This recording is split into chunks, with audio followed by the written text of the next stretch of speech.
चांदनी रात में गांव का आंगन ठंडी हवाओं से भर गया था। आसमान में टिमटिमाते तारे जैसे कोई राज छिपाए हुए थे। नन्हा रोहन दादा धर्मपाल जी की गोद में सिमट कर बैठा था। उसकी आंखों में जिज्ञासा चमक रही थी। उनकी कहानियां हमेशा जादुई होती थीं। दादाजी, आज भी कोई मजेदार कहानी सुनाइए।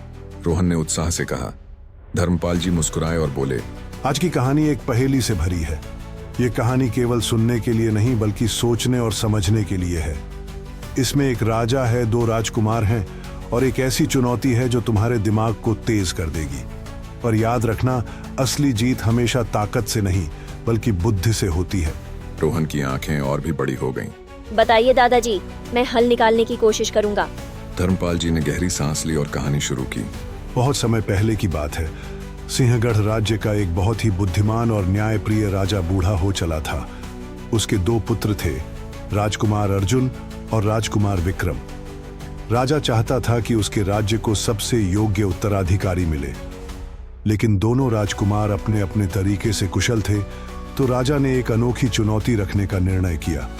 उसने दोनों को बुलाया और कहा, तुम दोनों को घोड़ों की एक दौड़ में भाग लेना होगा, लेकिन यह कोई साधारण दौड़ नहीं होगी। जिस राजकुमार का घोड़ा सबसे धीमा होगा वही राजा बनेगा। दोनों राजकुमार चौंक गए। आमतौर पर घुड़दौड़ में तेज दौड़ने वाले को विजेता माना जाता था, लेकिन यहां उल्टा नियम था।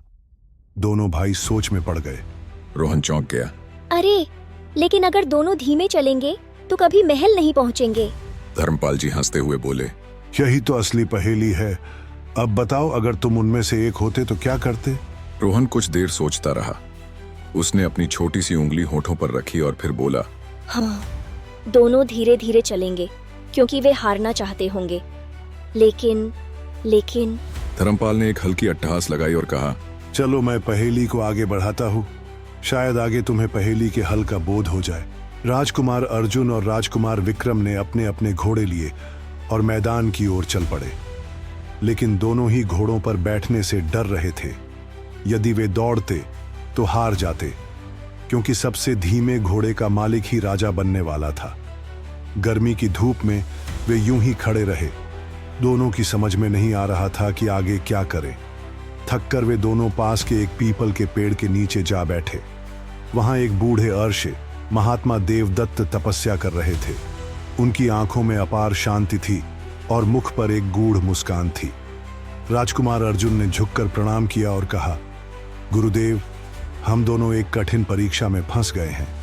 राजा ने हमें आदेश दिया है कि जिस घोड़े की गति सबसे धीमी होगी वही विजयी होगा। हम क्या करें?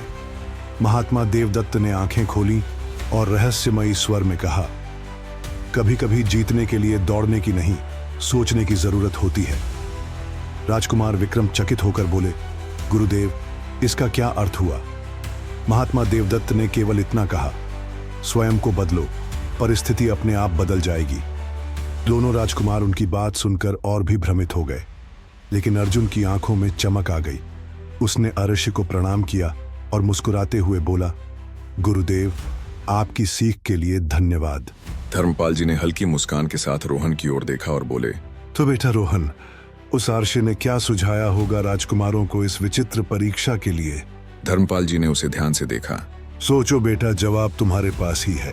तो बेटा, इसके बाद हुआ ये कि राजकुमार अर्जुन ने तुरंत अपने भाई विक्रम के घोड़े पर छलांग लगा दी और पूरी गति से महल की ओर दौड़ पड़ा।